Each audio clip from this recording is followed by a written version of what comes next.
Welcome to this episode of Q&A with Liturgy Man. I'm Taylor Burton-Edwards, Liturgy Man, your Director of Worship Resources with Discipleship Ministries of the United Methodist Church. I am your apportionment dollars at work to help you strengthen worship and the understanding of worship where you are.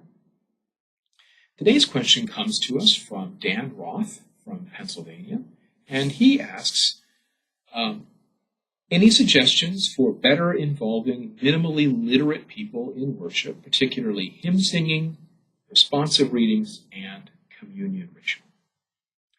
Well, let me thank you for your question, Dan, but also suggest that I might rewrite it. I would eliminate the reference to minimally literate people and suggest that these are actually good suggestions for people of all levels of literacy.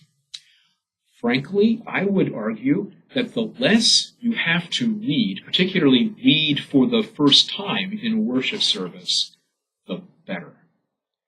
We do far better in worship if we don't have to use our prefrontal cortex, our working memory.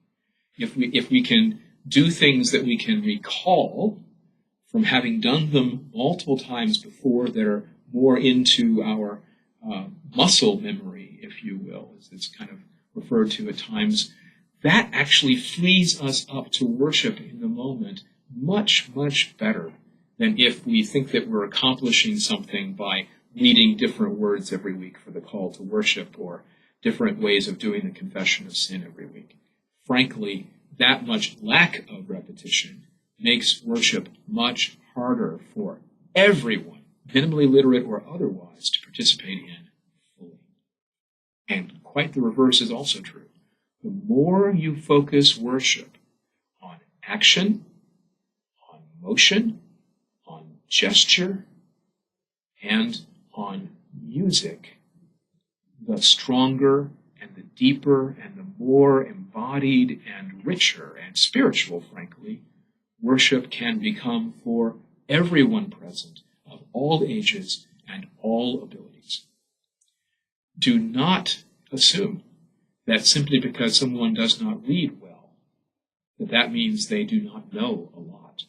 They may know very well what's going on and be able to participate fully as long as you're not requiring them to read something new every single week. So, as far as hymn singing is concerned, sing hymns that are relatively familiar. Teach maybe one new song per month to build repertoire, but try to focus on what your congregation knows how to sing well and build a plan for singing particular songs over the course of the year so that you're building that repertoire of memory in everyone of many abilities. For responsive readings, I would say eliminate them entirely. Don't do any more responsive readings. For communion ritual, use stable ritual over weeks or months at a time so that the responses the people have can be memorized because you've been there. Even if you can't read, you can remember them. Even better, sing the responses and to the same setting each time over a period of weeks or months, because when you sing, that helps you to remember even more. It also, as is sometimes falsely attributed to Augustine, to sing is to pray twice. What it really means is that singing helps us to remember and remember in a more deep way. So we're not working out of just working memory. We're also into muscle memory, which helps us to offer ourselves more fully to God. So focus on music, focus on action, focus on gesture, focus on movement. Focus less on reading words, especially words people have never seen before. And this will be better, not just for those who have challenges with literacy or memory. It'll actually enliven worship for everyone.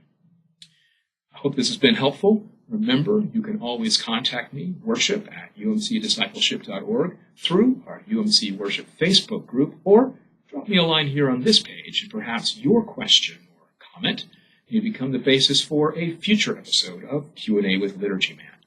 The peace of Christ be always with you.